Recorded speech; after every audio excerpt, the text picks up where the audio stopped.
What's up, everyone? Nathan coming at you with another non-Pokemon game, if you can believe it. We're wilding down the time here at Nathan's Chicken Hut with all kinds of new games, at least until Pokemon Scarlet and Violet come out. I thought to take the time to highlight my favorite strategy game of all time, Civilization 5. Definitely one of the best you can find out there, despite coming out so many years ago. I think it's just aged spectacularly, and it's one of the most fun games you can have out there to have just a good old game night with your friends and just fuck around and shit like that.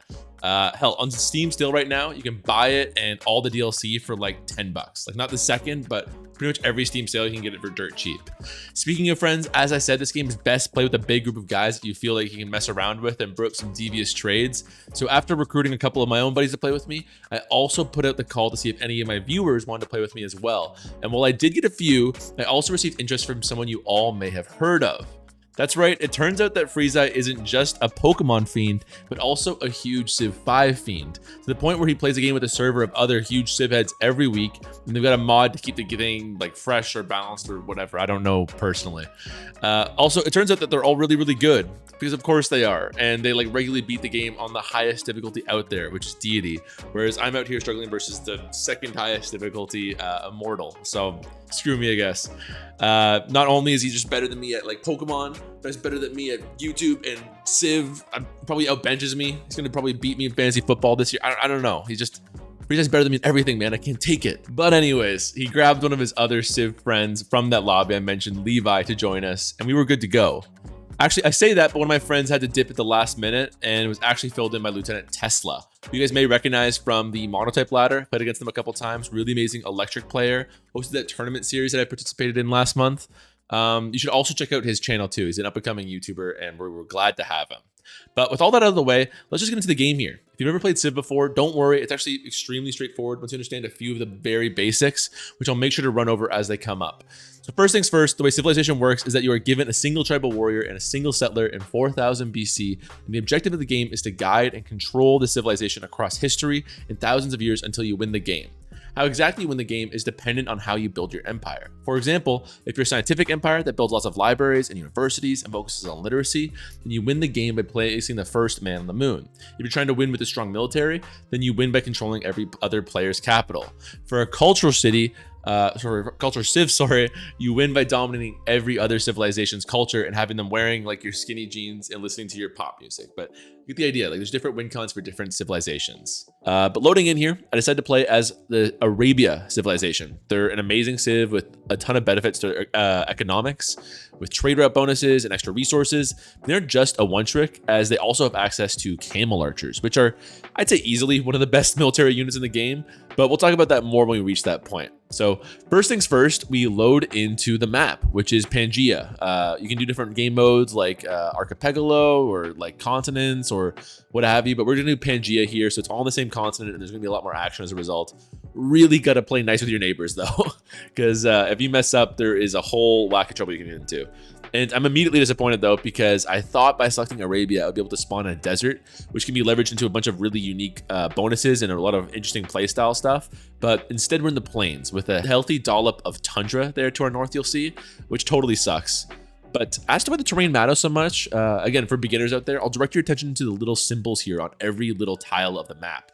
These tiles represent how much bonuses they give to cities placed on them. So for example, these plains are pretty solid because before they're even turned into farms or mines or whatever and improved, they give you one food and one production tile. Food is used to grow our cities, which can eventually be used to create more science, but production, on the other hand, is used to create buildings or units. So typically, hills provide no food, but more production, and there's grassland, which is all food, and jungle is all food, but you get the idea by now. Different terrain has different benefits for you, and plain is going to give you one of each. But the problem with us being next to the tundra is that there's very little yield per tile in the tundra. You only get one food. It's pretty lousy. So kind of half of our city's territory is automatically not so great. Not a lot of benefit, really.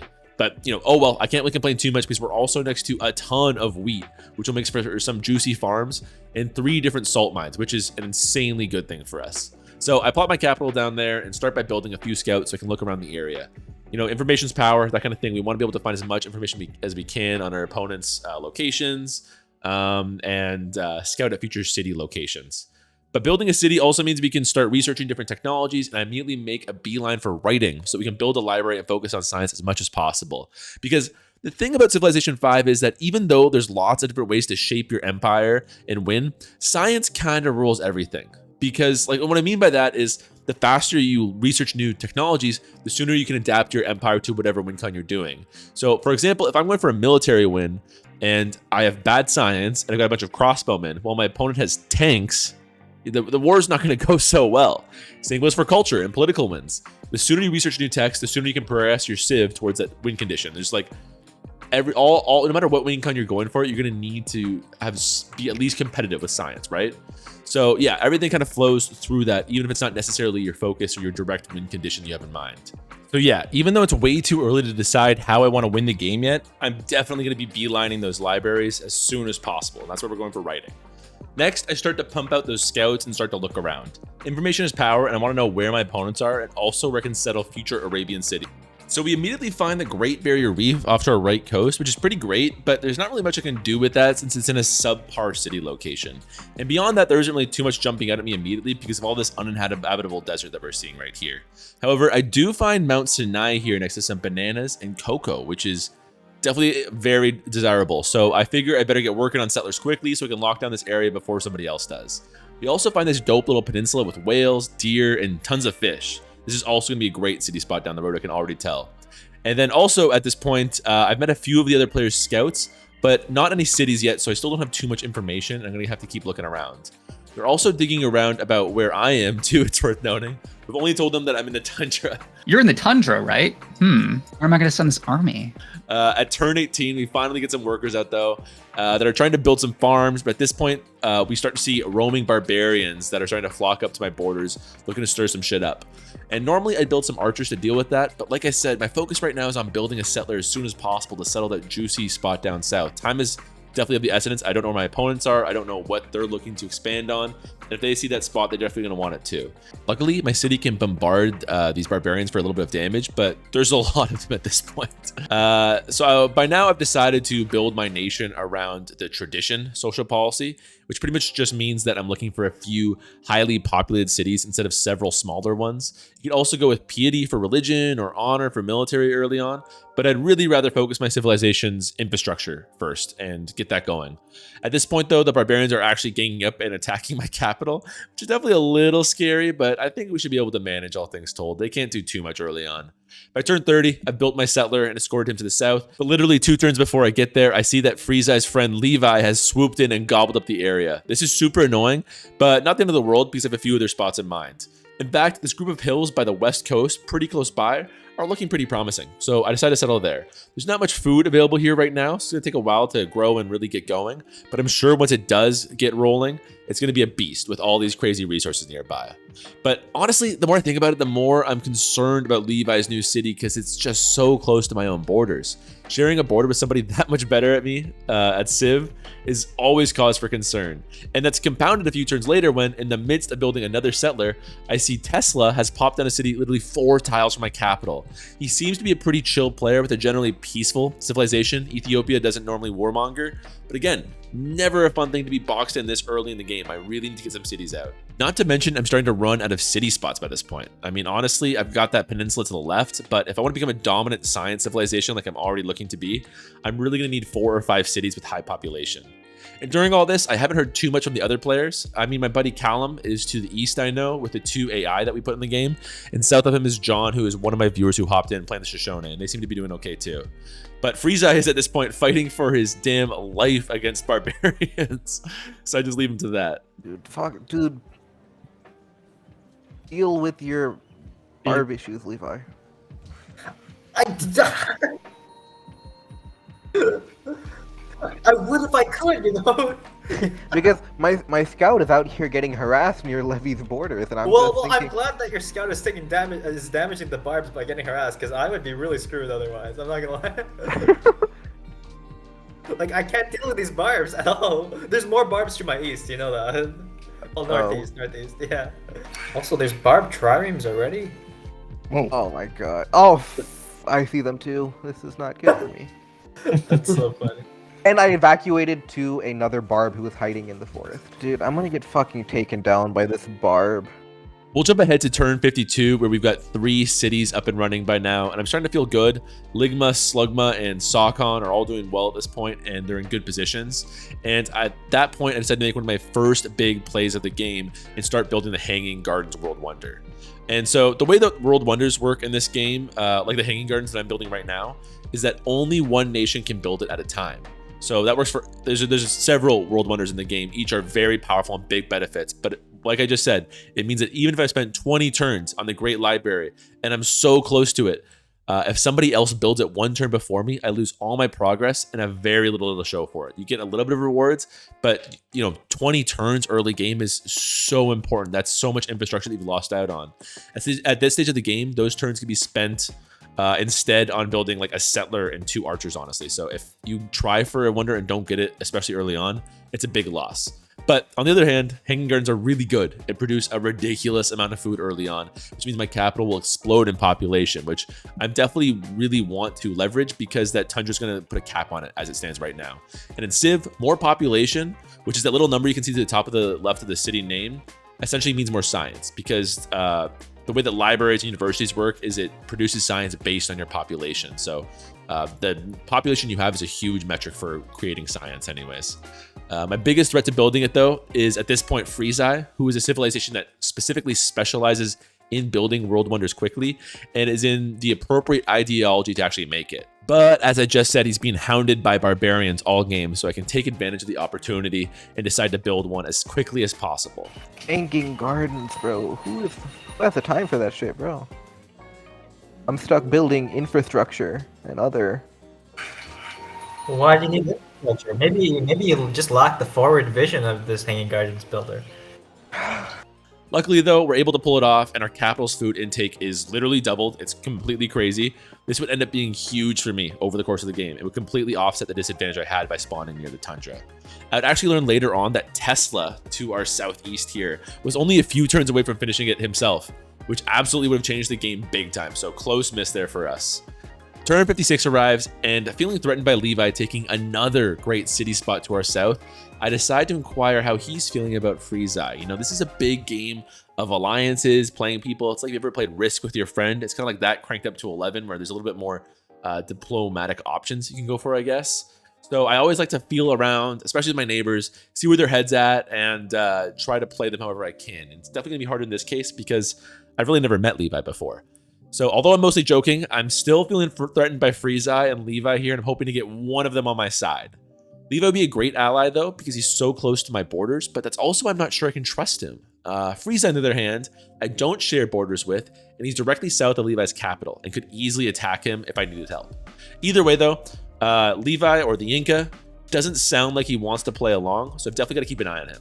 On the bright side, Slugma is in a pretty good spot defensively, so he would have to very much hard commit in order to take it. At turn 75, my capital has exploded in population, already at 12, which is really good for this stage of the game. I've also finished researching lighthouses, which turns the fishes off the coast of Ligma and Slugma into enormous sources of food, which means they should start to explode in population soon too. As a result of all this growth, I'm producing the most science per turn at this point in the game, and I'm 3rd in literacy, which just means the number of technologies you've researched. I also send off another settler to expand to the east, just because I don't want to be limited to 3 cities. Sadly, at this stage of the game, there's not many places left that offer a ton of strategic value, so I'm really just looking for a solid spot itself. I can't really position cities defensively at this stage. I've also been completely randomly accosted by Tesla's religion, Weebism. Oh my god. I don't know where this guy got the nerve, but he just genuinely marched a missionary up to my capital's border and converted it to his Weebism Shinto religion. I never drew that connection until now. Oh man, that son of a bitch. Anyways, which is really annoying because the smaller pantheon I was working with up until that point tied into my salt mines really nicely. How it worked was it gave me 1 faith per turn for each mine, which is perfect for me in producing a lot. And by him converting me, I've now lost that bonus. He's doing this because he's built his religion in such a way so he gets money for every follower he has in the game, including in other nations and such like that, which I get, but it's still pretty wild to do this unannounced out of the blue. So this really aggressive spreading of religion that is not just to me, but the rest of the server is really going to come back to bite him later on. At turn 80, I finally settle my 4th city, the proud metropolis of these nuts, soon to be renamed to Sagundis though, I thought D's Nuts was a little bit on the nose. You guys get it. You guys get it. At this point, I still want a 5th city, but I'm still not sure if I'm going to get a decent one anytime soon. So I just send like a random settler and a random archer to escort them south just to, look for adventure, find a destination location for the Arabian Empire, give us a nice little resort location, just find a nice place. We trust you guys. We trust you. It's at this point that we also finally found our own religion, but it honestly doesn't really matter much at this stage since Tesla is so aggressively peddling his own, and I really don't want to spend any resources getting into a holy war. So my goal right now is just to keep building up my economy so we can make some splashes in the mid-game or even the medieval era. We're still doing really well at science at this stage, essentially tied for most in the game, but if I was threatened before by Levi so close to my south, I definitely am now, looking at his science, which is now matching mine. I definitely need a plan for this dude at some point, but I'm not sure what to do right now. However, we got to call a spade at this point as well, because honestly, we were just killing it at this stage. I got to give myself some credit. The top civilization in population, crop yield, land, approval, and we're second in manufactured goods and literacy. All that's left is to keep pumping out the science and transition my empire into an economy powerhouse. Also, just going to squeeze the settler by you there, Freeza. Don't mind me. What are you doing, Nathan? By turn 88, we've got bazaars running in all my cities, which are just crazy. So the way bazaars work is it's one of Arabia's benefits. It's a building that replaces the normal market building, which is just a standard economy building normally. But our bazaar instead gives you double to all your luxury resources. So I decided to take advantage of this massive surplus of resources we suddenly create and trade them to all my neighbors. This swells my gold per turn by a huge amount, and it also makes the other players dependent on me for their empire's happiness. So it's definitely a huge step for us. And with that, we catapult into the standings to second in gold per turn, only one behind the Shoshone firsts there. So we're really killing it across the demographics across the board here. Turn 91 hits, and we finally unlock universities, which boost a city's science output by an insane amount. So stop every city from making what they are making already, and switch them to producing universities instead. Like I said, Civ is a thinking's man game, and that's in more ways than one. Not much happens for a while, except for some tensions in the east between Greece and Ethiopia. So Ethiopia, that city, you plopped 5 tiles from mine. Huh? That the Adwa there. Yeah, isn't it beautiful? My friend's asking if it has any walls yet. Gotcha. Ottawa? Yeah. Of course it has I've got walls. this. I've got this army kicking around that's just kind of costing me money. So. I thought it was not you. Greece. What is this? Just a peaceful brigade. Just strolling. Where are they by. headed? Where are they headed? That depends how much you pay me. Okay, let's make a deal. I'm willing to negotiate. We're Hey, peaceful I'm people. backing him up, Grace. You better have a second army on your southeast. Tesla's able to dodge the conflict, though, by sending some money Greece's way. And as for the other players in the game, well, Freezai is still not doing so hot with the barbarians. Barb, And stuff, Comboman, and he came with his brother too, the warrior, to fuck me over. There's a Barb camp that spawned an archer and a horseman, and I'm just like, what the? Although things get a little bit sketchy with Freezai when he starts to show an increased interest in me as the game starts to go well. Dude, why are there so many Barb Combomen? This is ridiculous. Can we have open borders, Nathan? Why? I kind of want to explore you. Whoa, what do you mean there? Whoa. Kind of hot. What kind of civ are you running over there? Is that Egypt or the Cleveland Browns? Jeez. Yeah, Slugma looks like it's worth exploring right now, so. Tragically, our settler we snuck by Frieza is captured by a random barbarian horseman, which sucks because that means I'm probably just stuck with my 4 cities for the rest of the game. At least that's what I think has happened until the Shoshone sweep in and actually save him for us. This is kind of a crazy move for him, like really definitely not something you'd expect to happen. So decide to reward him by sending him salt as a bit of a ransom payment for that settler there. And also because we honestly have like 40 salts at this point, we have way too many with all these bazaars, and it doesn't really matter to me. So unfortunately, the horseman is still around at this point. You know, even though we've gotten the settler back, he can still easily retake it and recapture him. So I'm forced to plop a city down on that exact spot, which causes some diplomatic tension between me and Freezai since I'm so close to his borders. What the? Nathan, what is that city, bro? Right on my border? I want to have to take it from you. I don't think you can defend that either. Fuck. Who has offer empty? you a great deal of salt. I want It's some pretty marble tempting. too. I'll take it. yeah, I'll take it, man. I will, I will take White Sumo from you. I don't think you can defend that city at all. That's really Tell you toxic, what, I'm gonna say man. no to He's that, just and trying I'll do you one better.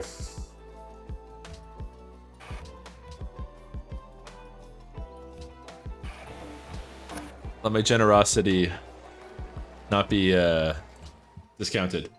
Okay. Glad we could make a deal. I sent a care package of salt and other fine Arabian goods his way, and we're all square. But that's still a very fragile city. Freezai is right, so I'll have to be careful with him going forward. But luckily, diplomacy is going to get a lot easier for us soon, because not only do I have a crazy 62 gold per turn, making me the biggest economy in the game at this point, but our science is good enough that we can already research camel archers. So I was debating doing a big long explanation on why camel archers perfectly take advantage of Sigma's mechanics to be so good, but it really isn't necessary, so I'll just make it simple here.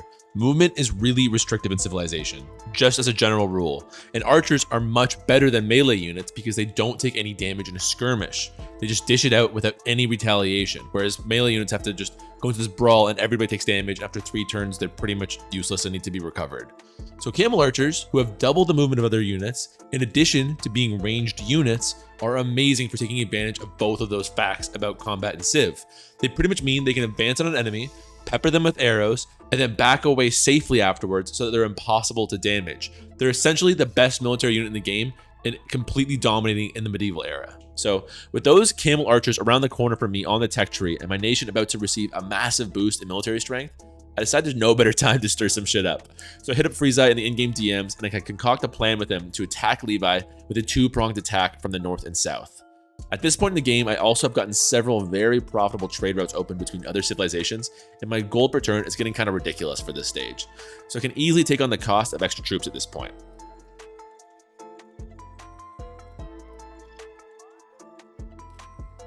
Turn 102 hits, and I've got all of my cities working on camel archers. At this point, we're in good shape. My nation is essentially first in every major demographic except military, and we're soon going to be the best in the world at that. Adding the Hanging Gardens on Sakon is definitely huge, as my capital is still growing every couple turns and gaining new population, which is just absurd. But even the secondary cities Slugma and Ligma are growing very quickly thanks to all the fish they have. Freezai and I decide to launch our invasion at turn 112 and begin gathering our forces just beyond the Incan borders until that point. And it's not a moment too soon, because this guy is just as good as Freezai and starting to really take off in the science department, despite having less population and less cities than I do. Scary stuff. Hello, Levi. How am I doing in production? Up.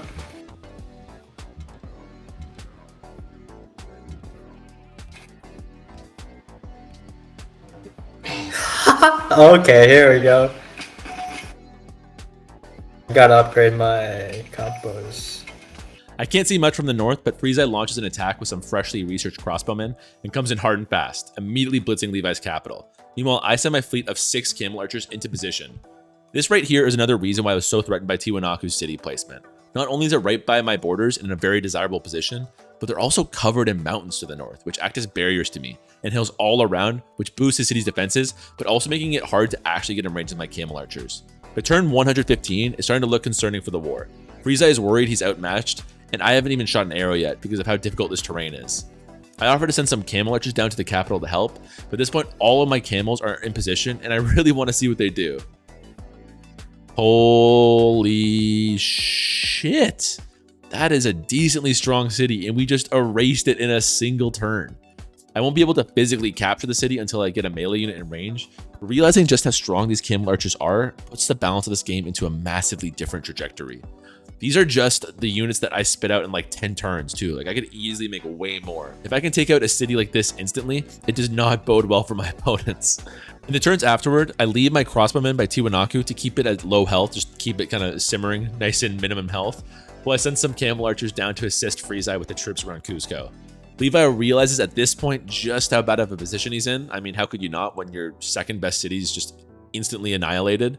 And he starts to bargain with me. He realizes if he offers me the city, maybe he can get a peace treaty going, but then he can focus his efforts on Freezai, who was losing the war up until this point. So it's a good strategy on his point. Alright, I'm not gonna lie, I did not have enough military to war 2 people at once. Shameful. Alright, will let you sell cities for gold. Any takers? I'm willing to sell cities for gold. Any takers? I mean, I could be convinced to lay off the war effort for a free city. I'd even pay a bit of gold and maybe some gold per turn. I'm very down to negotiate. No, don't leave me alone with Levi. I'm not sure I can take him on. Alright, let's do it. You want to I'm do about it? No, Yeah, don't. let's No. No, you gotta help me out here. After you take Tiwanuku, send your camel archers to the capital. If you give me the capital, I'll do that. If you take Tiwanaku and I take the Cusco, I would help you out. You But- can take Tiwanaku. You can get Tiwanuku and Machu. I'll take the capital. 2 for 1. Ah. I'll help you with Machu. Actually, you probably don't need my help. No, with Machu. there's no need. You get this gold, and then you kill Freezai afterwards, right? No, but Cusco will be in the way. Yeah, Cusco, I'll give him open borders. It's okay. Be allies after I this. mean, too. me and Nathan have a long time agreement of friendship and happiness, and If you give me a verbal Oh, we agreement had that too, to and then you, right and now, then you went ahead and Freezai, won. It doesn't sound Freezai, like if you give me a verbal agreement right now to embrace Wipe Sumo with love in your heart and see it as a sister city to Heliopolis, then I'll take your offer over. oh yeah, for sure, Levi's here. 1000% you can have All right. white sumo. Okay, how about I'm just down for the 200 gold. You don't need to give the 10 GPT. I feel like the prettiest girl with the ball right now. This is great. Nathan, we go way back. We we go you know, way back. in Those 3000 LC BC we were tournaments. in 3000 BC we were vibing together. We've been talking so for a while. We've been DMing. Yeah, I'm in the DMs. You're in the friendship declaration of friendship. It's different. You're in the peace treaty. I'm in the DMs. We are not the same. Okay, feeling kind of outmatched here. After I deny Levi's overtures at peace, he realizes that it's over for him and he bows out of the game. Bit sad to see him go, but that's it for you. A few more turns of one-sided war pass. Things are looking pretty good here, and already Freezai's attention is starting to wander to other places on the map, specifically to the northeast, where Tesla's Ethiopian empire resides. All I want is a long, profitable friendship with everybody. That's so much to ask for. Kind of. I mean, And you share our religion, so we have this So much in cultural common. bond. Let's not Yeah. think about what separates us. Let's think about what connects us. that's Weebism. true. Ooh, that's. Oh wait. I'm down to go to war to Ethiopia just to remove his religion, like to bring an inquisitor. Or whatever. Okay, let me just say that that's going to end very poorly for you. Let's fight. It's going to be a bloody war, and no one's going to. And at the end of the day, no one's going to really profit from that war. Well, Yeah, not Christianity that my is opinion the matters world's too. biggest corporation, but I would support Ethiopia on that one. Thank you. I appreciate that. the thing is, I don't think you can take on camel archers. Like, if Nathan I wants to, don't. he I can have take I have like plus 25%, or it may even be more than that. Defense against cities, against countries that are bigger than me, and I There's only have no 3 shot. cities. No- Does that help you against camel archers who come in? And I attack have you and then move castles. away I at have the same turn? castles in all You of my can't- cities. You don't. I'll call your bluff on that. I don't think you do. I do. Really? Yeah. And now that you've threatened me, I'm going to start building some units here. If Nathan wants, he can take you on, and I'll be. I'm not even a threat. I'm not even a threat. I'm not doing anything. Your religion is the most It's annoying spreading thing. on its own because the people love it. Nathan, Nathan, I am your humble servant. If you want me to join the war effort, I can bring my Nathan, we units can have a through. profitable relationship. It Let me does know not if need you're to end in down. bloodshed. I you've have just- interest. You'll notice I don't chime in much on their bickering here because I'm weighing my own options. On the one hand, preserving the status quo was my original goal. I'm in a great spot right now, and with these 2 extra cities I've got, I can definitely coast to the end game as the easy favorite. My first thought was that my goal should be just to make everyone dependent on me so I can kind of peacefully drift into a super one-sided late game and just kind of destroy them with my economy. Like, I've got the advantage, let's just keep the status quo as it is right now. Kind of like when you get an advantage in chess, you just want to keep your hand on it. But on the other hand, if I can handle it, why not take Ethiopia for myself, right? Like, there's no reason not to. Unlike the Inca, his territory is all flat land too, which means my camel archers will be even better, and they're going to be invincible, dipping in and out of range. How would you want to divvy up the goods there, Freezai? You can have everything. I just want to be the one to put the Inquisitor in his capital and remove it once and for all. Nathan, I can bring my Nathan. troops up. you are winning this game. I'm willing to help you continue that process. Okay, it does not need to end in bloodshed. We can have a profitable relationship. This religion has helped you the whole game. I'm not going to spread it anymore. I'm done spreading it. I don't believe you, bro. I want to take that religion. Promise, I am done spreading it. Besides, the war will not end in your favor. I won't win the war. It will be a Pyrrhic victory of anything. That I have a defense bonus. I have castles in my cities. Is this a threat now? Ooh, No, I am not threatening you. I am simply stating that you will win. You will win the war, but at what cost? It will be incredibly bloody on both sides, and it will not be beneficial to you. It will be beneficial to Egypt. It will be beneficial to Egypt. Camel archers are built for blood. I don't know about that. They're thirsty bitches, those camels. Yeah. Also, Pants on Feet is going to defend me too. So He is not in the game. Pants Oh, on I'm feet. Pants on feet. No, that's why I said my opinion doesn't matter. I'm sure his I'm here bowmen will be very threatening with his archers. well, Say the word, Nathan. I'm ready to join. I'm you not in the fight. threatening you. I'm just saying it's going to end with Egypt being successful and you being. I want that religion depleted. gone. I want to stick my Inquisitor. The religion right is in here there. to stay. The religion is going to be here regardless of what happens to me. It's already spread. You'll make a martyr out of him, Freezai. He brings up a good point. On turn 122, I take the last Incan city and decide to turn my attentions toward Tesla. So predictably, with this nice and flat terrain, my camel archers proceed to cut through Harar like butter. Before Freezai can even get into position against the Ethiopian capital, I've already taken the biggest city. But a few turns later, just as I find myself in position to take the capital, and I see Freezai's forces attacking it too, a devious possibility starts to form in my mind here. I only go for number 1. I don't play for number 2. Did you hear that, Nathan? He's not gonna be happy until he's number 1.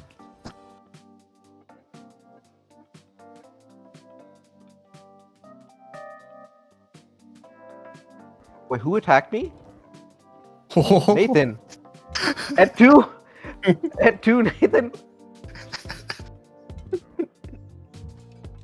Cuts Honestly- both ways. Yeah, honestly, it had to happen. I was hoping that I could distract you long enough for camel archers to go out of fashion, but it's not. It was never gonna happen. Yeah, like realistically, I'd hope you didn't give a shit, but like, of course you will. Unfortunate. I think I might have to concede. I don't envision myself winning here. And with that, we decided to call the game, honestly. At this point, I was advantaged in every possible metric and was way too oppressive to my camel archer army. Just after Freezai barely was able to take the Incan capital. As for other players in the game, China and the Zulu, the AI, had been bickering all game and weren't really much of a threat. They kind of just kept each other out of the game, honestly. Meanwhile, John, the Shoshone player, had to leave a little while earlier, and my buddy Callum didn't have the chance to get his science or economy up and running to the point where he could really threaten me either. So it was really just decisive, and we decided to call it there. So yeah, fun game. Was surprised I managed to take the win over players who were so much better than I. But you know, it just goes to show why you play the players and not the game, people. It's a game of politics, and man is a political creature. Also, you know, camel archers are pretty broken, I'm not gonna lie. And knowing when to leverage your broken units is always very nice. So I do say, like, they should have been a little bit more careful about me, you know. It's a very notorious unit. They should be going to the medieval era and being like, holy crap. But even if I didn't have them, I had a pretty commanding lead in science at that point. I think I could have definitely had a shot at any endgame even without the camel archers. But yeah, that's the end of this video. Hope you all enjoyed. If you do, please be sure to let me know, because as ever, I watch the performance of videos like these very closely to see if I want to do this again in the future. So I appreciate you all for watching. Hope that if you did enjoy, you take the time to like and subscribe. Really appreciate it if so, and I'll catch you all next time. Take it easy.